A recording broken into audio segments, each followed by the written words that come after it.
सिद्धांत कथा। सत्य कथा, पुरुषार्थ कथा, सुनो सुनो सिद्धार्थ कथा। चढ़ते सूरज सा तेजवान वो कीर्तिमान, हुंकार भरे जब कूच करे, थर थर कांपे आसमान। वो राजपुत्र वो शूरवीर, पर्वत को भेद दे उसके तीर, शांति का स्रोत करुणा की धार, निर्झर झरे मन से अपार। वो राजपुत्र वो शूरवीर, पर्वत को भेद दे उसके तीर, है शाक्य वंश का वो तारा, जगमग है जिससे जग सारा। सत्य कथा, पुरुषार्थ कथा, सुनो सुनो सिद्धार्थ कथा।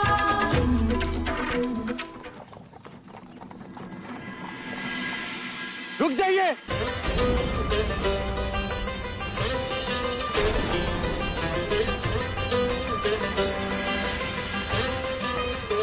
आप युवराज को रोकिए। युवराज, युवराज, युवराज, हमें जाना चाहिए। इनके परिवार की बात, हमें मंदिर भी जाना है ना।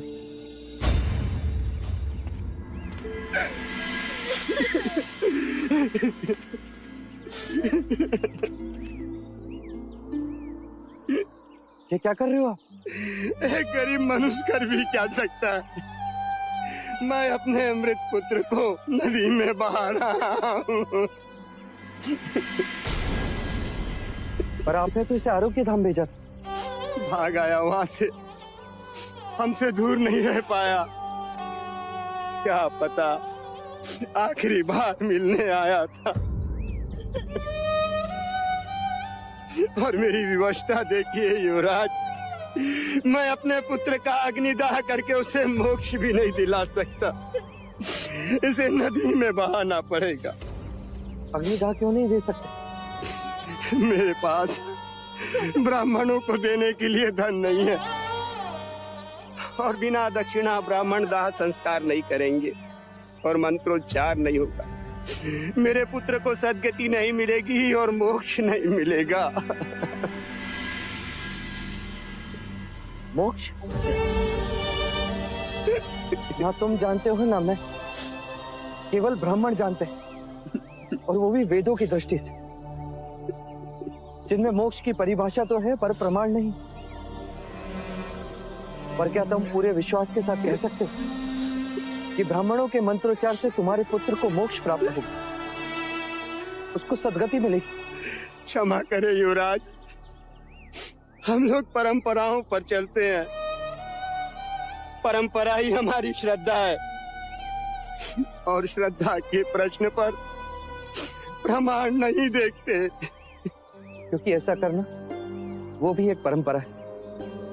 ये तो वही हाल हुआ कि एक मनुष्य की आंखों वेदों की पट्टी बांध उसे श्रद्धा की जंजीरों से जकड़ दिया जाए और खाई में लटका दिया जाए, और उससे कहा जाए कि यदि तुम इन जंजीरों को तोड़ोगे तो खाई में गिरोगे, और यदि नहीं तोड़ी तो जीवित रहोगे पर लटके रहोगे।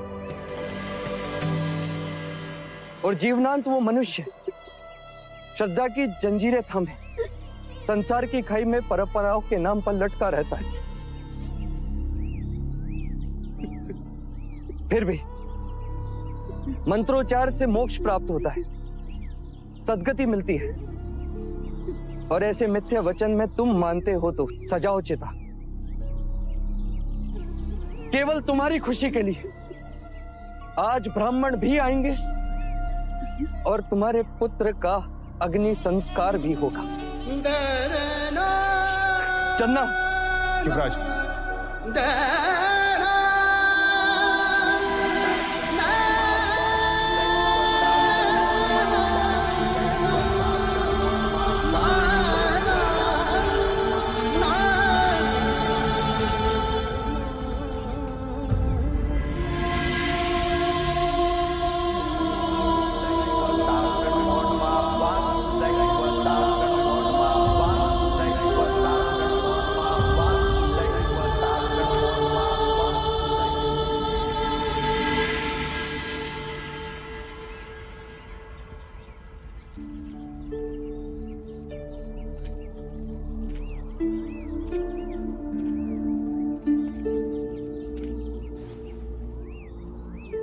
चिता राख हो गई। दारुण के पिता भी अस्थियां विसर्जन को ले गए। कब तक बैठे रहेंगे आप यहाँ?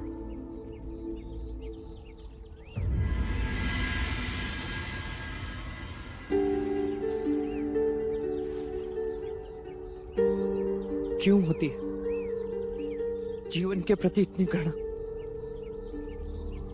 क्यों उठते हैं प्रश्न? यदि जन्म से मृत्यु की ओर दौड़ना है तो जन्म ही क्यों लेते हैं? पंच महाभूत का ये शरीर क्यों राख हो जाता है? क्यों वैराग से मन भर जाता है? क्यों सारा संसार मिथ्या लगने लगता है? इसे विषाद योग कहते हैं युवराज। जब भी यम अपने अधिकार का उपयोग करता है, इस योग का जन्म होता है। जब भी मृत्यु होती है, मन विषाद से भर जाता है। परंतु ये योग क्षणिक होता है। कुछ दिन ये सब उसे याद करेंगे और फिर भूल जाएंगे। कुछ दिनों बाद दारुण भी अपने बड़े भाई को भूल जाएगा। यही संसार का चक्र है। कुछ दिनों पहले वो था, अब नहीं। कुछ दिनों तक हम रहेंगे, फिर नहीं। युवराज, मनुष्य को व्यवहारिक बनना चाहिए। मृत्यु से ना सूरज चांद का उगना बंद होता है, ना बादल का बरसना। प्रकृति का नियम है, फूल खिलते हैं, मुरझाते हैं, फिर कोपलें फूटती हैं। बादल बरसने को ही जन्म लेते हैं और बरसने के बाद उनका अस्तित्व नहीं रहता। फिर नया बादल बनता है, फिर बारिश होती है। पर जगत रुकता नहीं, वो चलता है। अब हम भी चलें? हाँ, हम भी चलते, यहां से दूर। कल प्रातःकाल ही मैं आपको दूसरे शाक्य प्रदेश ले जाऊंगा। ऐसी जगह ले जाऊंगा कि नहीं चलना, हम कपिलवस्तु वापस चलेंगे।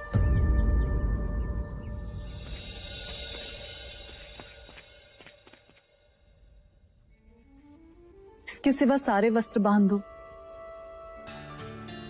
जी।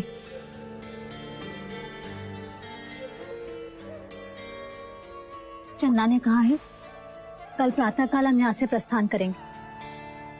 आपको यहाँ से कुछ कपिलवस्तु ले जाना है? नहीं,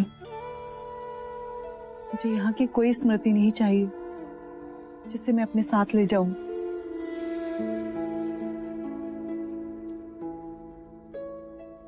युवराज की तरफ आपका मन भी अप्रसन्न है। एक सुझाव दूं? युवराज को ये शुभ समाचार दे ही दीजिए, फिर देखिए कैसे उदासी दूर हो जाती है। रात में भी दिन निकल आएगा। नहीं लोशिका, इस समय वो जीवन के आनंद का नहीं, जीवन के दुख का अनुभव कर रहे हैं। इस समय उन्हें ये समाचार दूंगी तो उनके चेहरे पर वो आनंद ना होगा जो मैं अपनी संतान के लिए देखना चाहती हूँ।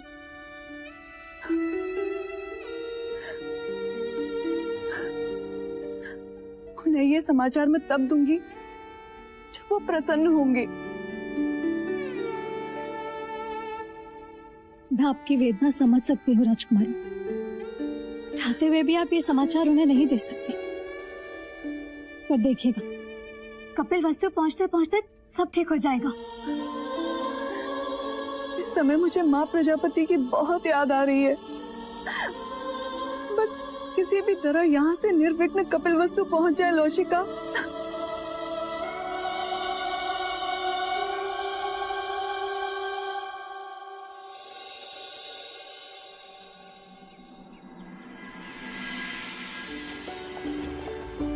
देखो इन शिखरों, इन वृक्षों को, क्या सोचते होंगे ये? क्या कुछ नहीं देखा होगा गोपाइनों ने? फिर भी ये इतना शांत कैसे रहते होंगे? और हम मनुष्य रुक जाओ, मत करो इतना अत्याचार। मत करो हम पर इतना अत्याचार, मत करो। ईश्वर हमारी रक्षा करो ईश्वर, परिवार का निर्वाह कैसे करूंगा? ठहरो, क्या अपराध है इसका? तुम्हारा क्या अपराध है? कुछ नहीं। तो फिर क्यों अकारण बीच में आकर अपराधी बन रहे हो? भूख लगी है तो खाना खाओ, कोड़े खाने पर क्यों तुले हो? तुम जानते हो तुम किससे बात कर रहे हो? जो भी हो, हमारे पास राजा तपोधन का आदेश है। ये शाक्य गणराज्य के महाराज शुद्धोधन के पुत्र युवराज सिद्धार्थ हैं। क्षमा युवराज। कहो क्या है ये सब?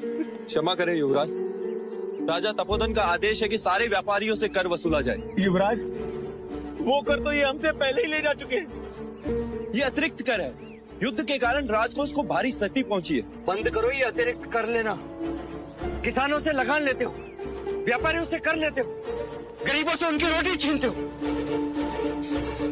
जब प्रजा ही नहीं रहेगी तो राज किस पर करोगे? कह देना राजा तपोधन से कि युवराज ने विनती की है, ना माने तो आदेश भी मिल जाएगा। उठाकर रखो ये बोरिया जहां से उठाई थी। युवराज सिद्धार्थ की, युवराज सिद्धार्थ की, युवराज सिद्धार्थ की, युवराज सिद्धार्थ की, युवराज सिद्धार्थ की, युवराज सिद्धार्थ की, युवराज सिद्धार्थ की, युवराज सिद्धार्थ की, युवराज सिद्धार्थ की, युवराज सिद्धार्थ की, युवराज सिद्धार्थ की, युवराज सिद्धार्थ की, युवराज सिद्धार्थ की। क्या ढूंढ रहे हो युवराज? महादेवी प्रजापति को? ना, माँ को। महादेवी प्रजापति तो महाराज के साथ गई हैं। और महाराज कहाँ गए? महादेवी के साथ। और वो दोनों कहाँ गए? एक दूसरे के साथ। लो, जो सामने है उनका तो मान नहीं, और जो ना देखे उनकी पूछताछ। क्षमा करें काकी माँ, पर कोई बात नहीं पुत्र, पर तुम अचानक लौट क्यों आए?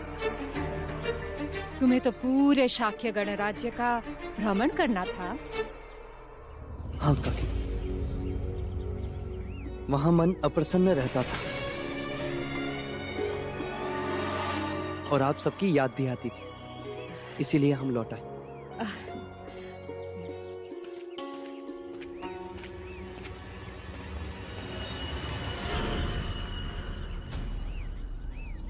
अभी तो बात टाल दी है, लेकिन अगर फिर से महाराज के बारे में पूछा तो क्या उत्तर देंगे? वही करेंगे जो अभी किया। क्या? अभिनय।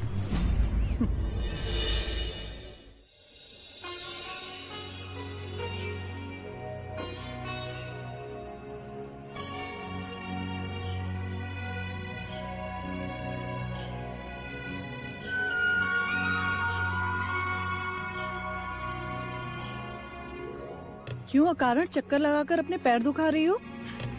पैर कहाँ, पेट दुख रहा है। किस कारण? ऐसा क्या खा लिया तुमने?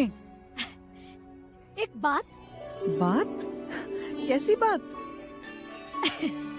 वही जो आपके पेट में है। इतनी बड़ी खुशी की बात आप अपने उधर में कैसे छुपा सकती हैं राजकुमारी? मेरा तो मन कर रहा है कि मैं थाली बजा बजा कर पूरा महल घुमाऊं, गगन ढोल बजाऊं जिसे सारा नगर जान जाए, और महाराज और महादेवी जहाँ कहीं भी हो हवा पे सवार होकर आपके पास चले आए। बोलिए, बता दूं? क्या बताना चाहती हो लौशिका?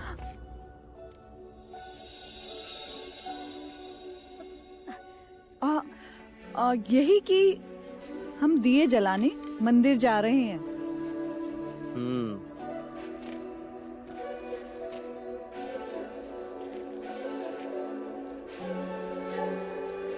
तीन दिए? ये किस लिए गोपा? पहला, हम यहाँ से सब सकुशल पहुँच जाएं, इसलिए। और दूसरा दीपक, हम वहाँ से सकुशल लौट आए इसीलिए। और ये तीसरा दीपक,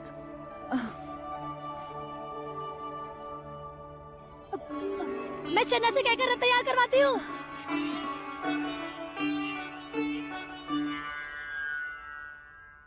तुमने बताया नहीं गोपा, ये तीसरा दीपक किस लिए? आप बताओ तो मानू।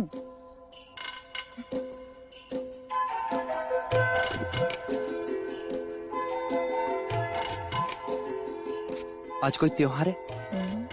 नहीं। तो आज किसी का जन्मदिन होगा? मेरे लिए? नहीं। तुम्हारे लिए? मेरे मन की शांति के लिए? नहीं। तुम्हारी बाली खो गई थी जो तुम्हें मिल गई, इसीलिए? तो फिर किस लिए गोपा? ये दीपक स्वयं दीपक के लिए। स्वयं दीपक के लिए? हाँ, उस दीपक की जो पूरे राजमहल में सबकी आंखों में, सबके मन में उजाला ही उजाला कर देगा। क्या? किसकी बात कर रही हो गोपा? उसकी, जिस दीपक को सारा परिवार कुल दीपक कहेगा। क्या कहा? क्या कहा गोपा तुमने? अर्थात जो मैं सोच रहा हूँ वो सत्य है गोपा? वो सत्य है? हाँ। अर्थात एक छोटी बांसुरी बनवानी पड़ेगी, एक छोटा कटिबंध लाना होगा। हाँ। झुंझुने वाला। हाँ। उसके छोटे छोटे चरणों के पीछे दौड़ना पड़ेगा, जो महाराज की दाढ़ी खींचेगा और महाराज कुछ नहीं कर पाएंगे। जो माँ की गोद में सोएगा और माँ उसे लोरियां गाकर सुनाएगी। आहा गोपा, गोपा, गोपा, गोपा, इस सृष्टि का आनंद सच कितना अवर्णनीय है। सच गोपा, जिसके केवल समाचार मन को उजाले से भर दिया, जब वो स्वयं आएगा तब क्या होगा गोपा? क्या हमारी आंखें उस उजाले को सह पाएंगी? सह पाएंगी? हाँ, वो स्वयं हमारी आंखों का तारा होगा। अरे महाराजा और महारानी को जब ये खुशी की बात पता चलेगी तो क्या होगा गोपा? चलो हम ये खुशी की बात उनको बताते हैं। पर वो है कहाँ? वो तो, पर मैं उन्हें ढूंढ लूंगा। कैसे? वो तो महाराज की आज्ञा थी, इसलिए मैंने कुछ पूछा नहीं। लेकिन मैं जानता हूँ गोपा, उनकी अनुपस्थिति का कारण मंजली काकी और मंजली काको को अवश्य पता होगा। मैं अभी पूछ कर आता हूँ। और मैं कह देता हूँ गोपा, सबसे पहले ये खुशी का समाचार हम माँ को सुनाएंगे। माँ बहुत खुश होगी, बहुत खुश होगी माँ।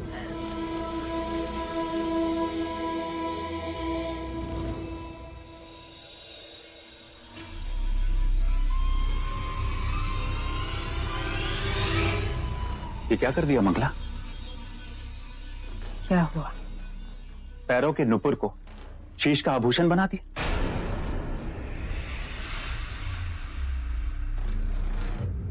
मन भटक रहा है, अर्थात मन में कुछ और तुम कर कुछ और रही हो। पर ये सोचने वाली बात तो है ही। सच, मन सिद्धार्थ के आगमन से विचलित है, चिंतित है।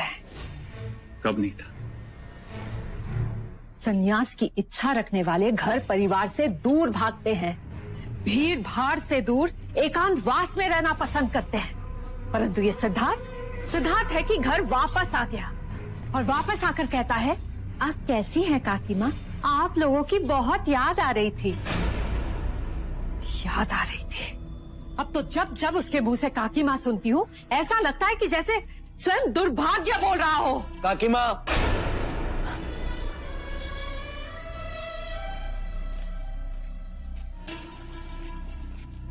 क्या हुआ पुत्र? काकी माँ, मैं इसी घड़ी महादेवी से मिलना चाहता हूँ। ऐसी कौन सी विपदा आन पड़ी जो हम नहीं सुलझा सकते? विपदा नहीं काका, घोषणा को। घोषणा? हाँ, समाचार खुशी का है, पर मैं चाहता हूँ कि सबसे पहले ये समाचार माँ सुन। बताइए ना, माँ कहाँ है? रोहिणी नदी के तट पे।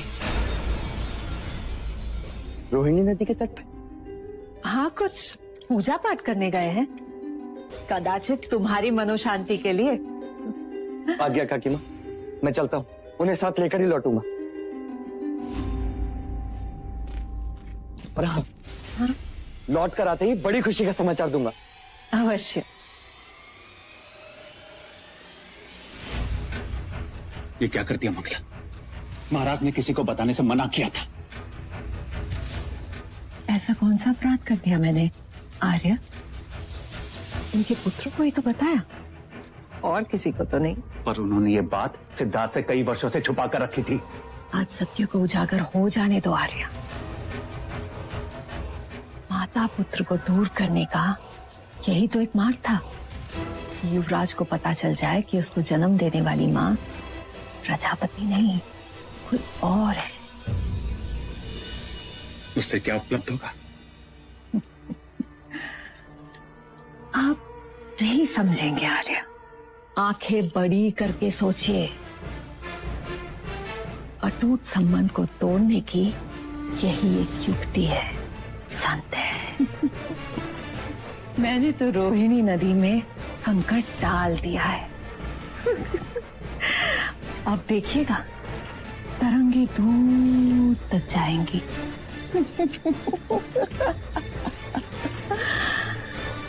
कभी कभी मंगला कमाल कर जाती है ना आर्य? नमो नमः। वासुदैवताकण नमो नमः। मातृपितृभ्यो नमो नमः। सर्वेभ्यो देवेभ्यो सर्वेभ्यो ब्राह्मणभ्यो नमो नमः।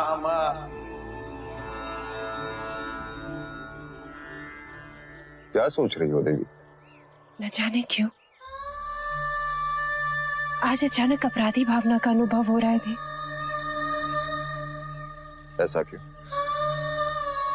माँ का तर्पण, श्राद्ध, पुत्र का अधिकार होता है, और हमने सिद्धार्थ से ये अधिकार छीन लिया। सत्य है, परंतु पुत्र का यथार्थ सोचना क्या माता पिता का कर्तव्य नहीं? ऐसा सोचो देवी कि हमने उसके अधिकार नहीं छीने, हमने हमारा कर्तव्य किया। न जाने कौन सा दुख उसे वैराग्य के पगडंडी पर ले जाए, इसलिए हमने उसे हर दुख से परे रखा। हम अपराधी नहीं। हर क्षण यही भय लगा रहता। किसी दिन उसने जान लिया तो क्या होगा? क्या है वो ये दुख सह पाएगा? क्या सत्य जानकर वो हमें क्षमा कर पाएगा? दे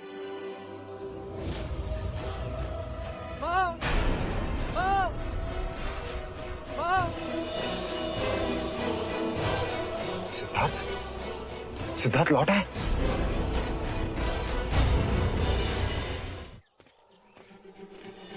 सिद्धार्थ, देव, देव, सिद्धार्थ यहाँ आ रहा है।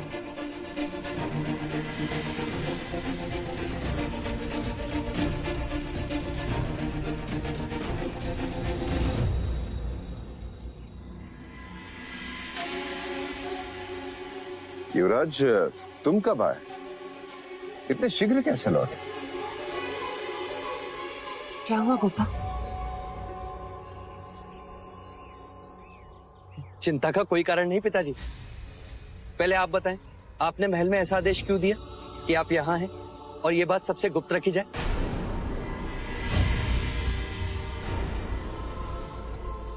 इसलिए कि राजनीति हमारा पीछा न करे, अन्यथा महामंत्री उदयन राजनीतिक समस्या लेके हमारा पीछा छोड़ते ही नहीं। पर ये गुप्त पूजा है किस लिए माँ? युवराज, ये पूजा पारिवारिक शांति हेतु है। तो परिवार के साथ क्यों नहीं?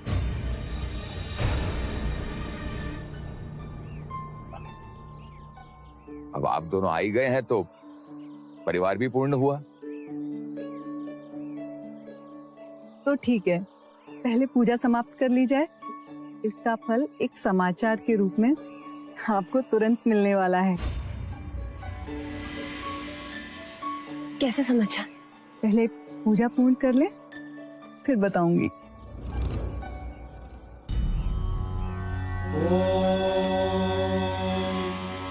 श्राद्धरम्भे गयां ध्यात्वा ध्यात्वा देवं गदाधरां स्वपितॄन् मनसा ध्यात्वा ततः श्राद्धं समाचरेत्।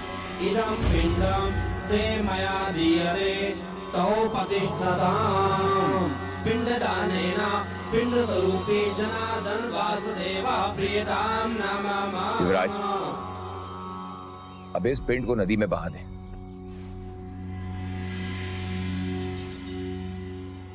पिंडदान?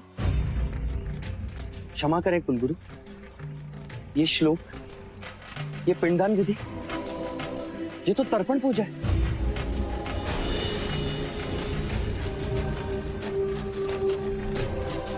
हाँ युवराज, ये सत्य है। किसका तर्पण कर रहे हैं आप? दान के लिए ये चूड़ी, ये कपड़े, ये सिंदूर, किसका तर्पण हो रहा है यहाँ?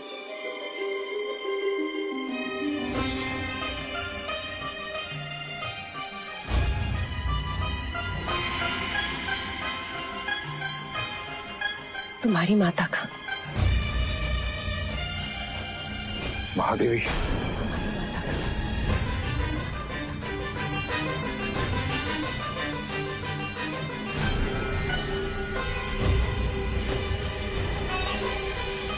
ये क्या अशुभ बोल रही है माँ? जीते जी कोई अपना तर्पण करता है? सिद्धार्थ, हमने बहुत प्रयत्न किया कि तुम्हें इस दुख से दूर रखें, पर अब तुम बड़े हो गए, तुम समझ सकोगे। माँ, क्या समझ सकूंगा मैं? सिद्धार्थ, मैं तुम्हारी जननी नहीं,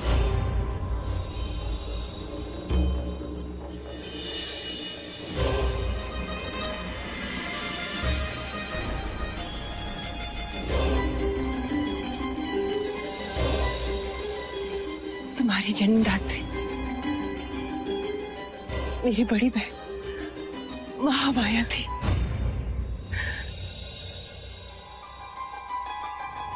तुम्हारे जन्म के 7 दिन बाद चल बसी। मैं तुम्हारी जननी नहीं, तुम्हारी पालक माता।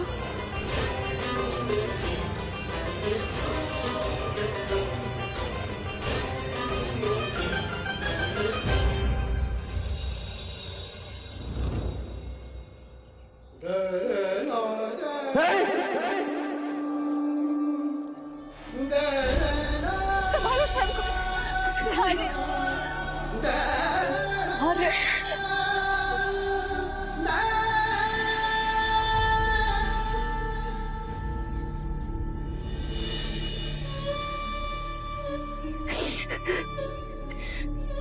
विधि की वक्रता देख लो गोपाल, समय का ये शाप योग देख लो। मैं और गोपाल आपको अपनी आने वाली संतान का समाचार देना चाहते थे और आपने मुझे मेरी माँ की मृत्यु का समाचार दे दिया।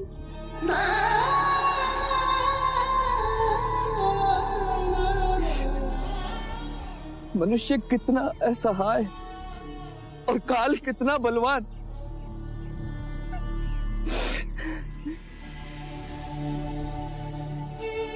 क्या मैं तुम्हें आपको और आपको भी खो दूंगा।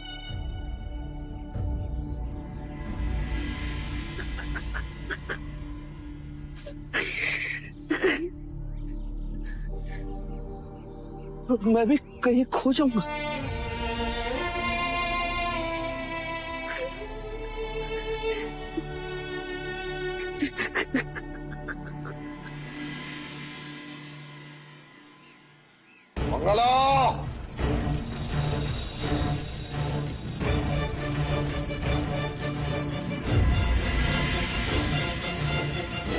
अच्छा ये बताइए तो सही कि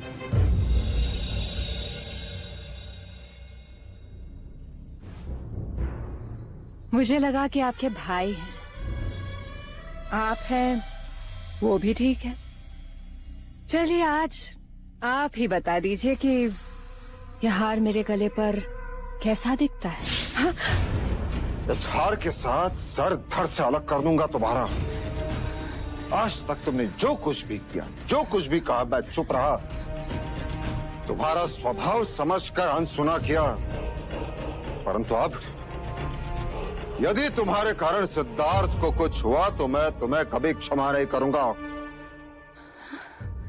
मेरे कारण? मैंने ऐसा कौन सा अपराध कर दिया महाराज? जो बात गुप्त रखनी थी तुम्हें सिद्धार्थ को बताने की क्या आवश्यकता थी? तुमने उसे क्यों बताया कि हम नदी के तट पर गए हैं? तो क्या उसे महामाया के बारे में पता चल गया?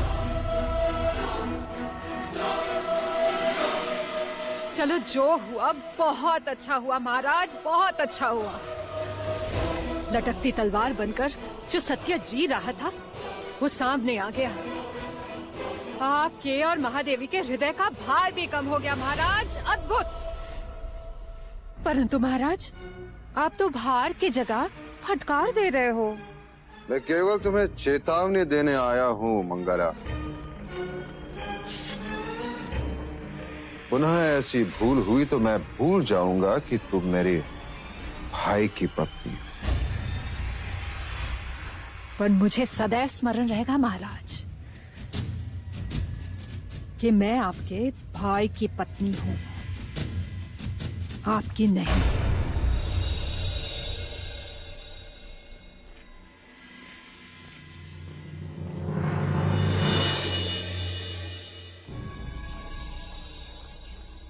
ये सिंदूर, ये आदि शक्ति का प्रसाद है। और ये फूल, इन्हें हमेशा अपने जूड़े में सजाए रखना। इसकी सुगंध से माँ और बच्चे दोनों का मन प्रसन्न रहेगा। और ये माँ अभया का रक्षा कवच, ये तुम्हारी और हमारे पौत्र की रक्षा करेगा।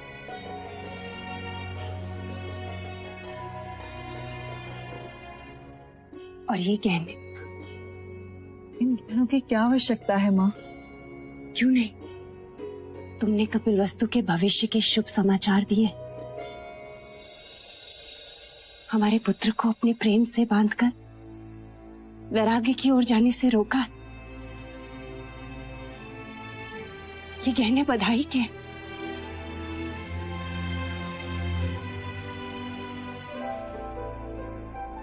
भय के समय आंसू अपशकुन होते हैं माँ। यशो, मैंने तुझे और सिद्धार्थ दोनों को बुलाया था, किंतु तू अकेली आई। आज 2 दिन हो गए,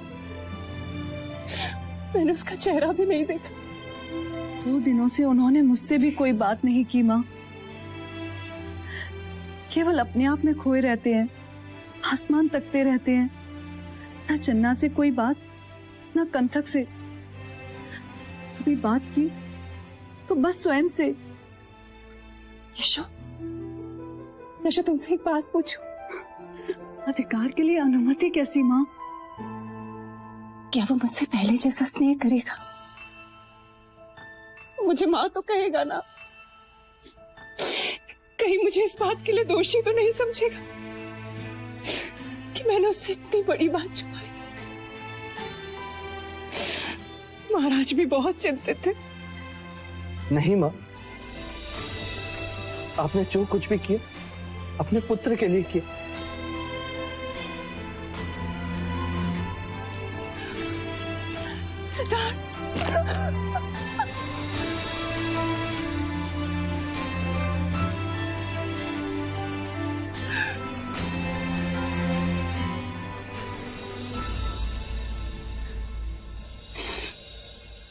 कहाँ थे क्यों नहीं आए? 2 दिन बीत गए, अपनी माँ की याद नहीं आई। आप भी तो नहीं आई माँ। मैं अपराधी भावना से पीड़ित थी सिद्धार्थ, और मैं जीवन के प्रश्नों से घिरा था।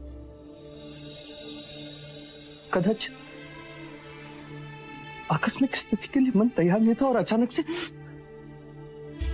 ये पीड़ा का समय बीत जाएगा।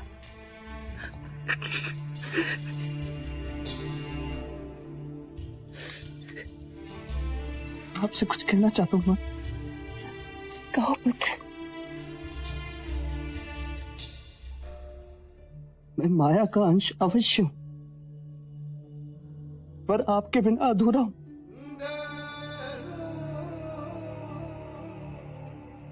आपकी ममता मेरा सौभाग्य, आपका त्याग मुझ पर आपका उपकार। मैं अनुज नंद का दोषी हूं,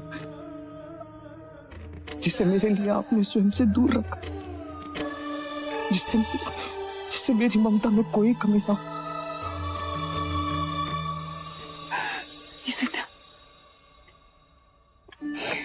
कोई माता पिता अपने पुत्र पर उपकार नहीं करते, केवल स्नेह करते। स्नेह। मैंने आज यशोधरा के साथ तुम्हें इसलिए बुलाया था क्योंकि यशो के साथ साथ मैं तुम्हें भी कुछ देना चाहती थी। आओ मेरे साथ, आओ।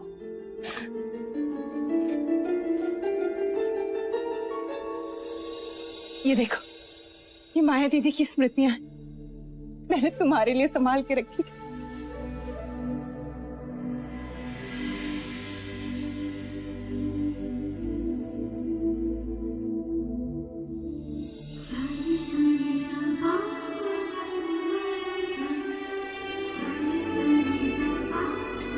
माया दीदी बहुत सुंदर थे,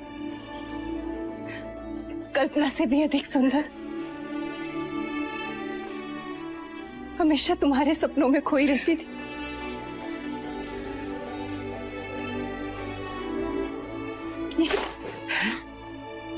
ये तुम्हारे बचपन का खिलौना है सिद्धार्थ।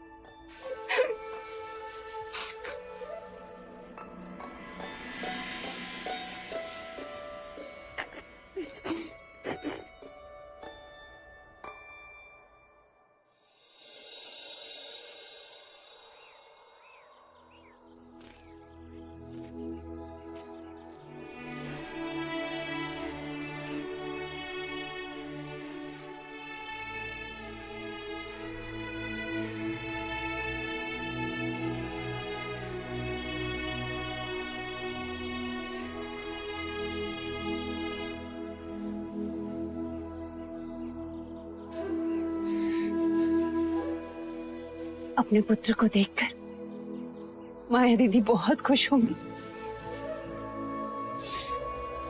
आज उनकी आत्मा को शांति मिली होगी।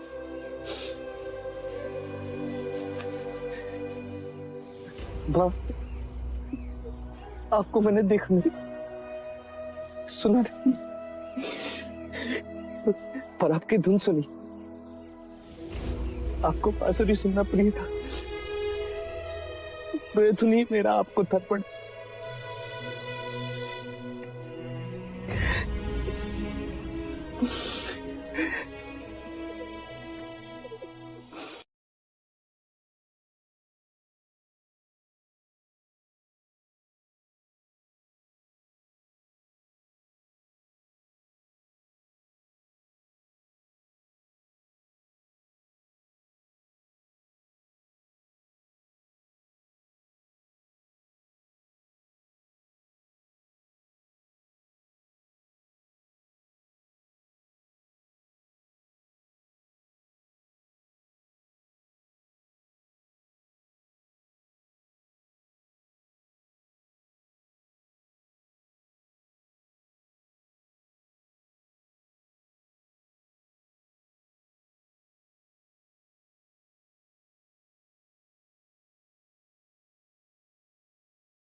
सत्य कथा पुरुषार्थ कथा सुनो सुनो सिद्धार्थ कथा।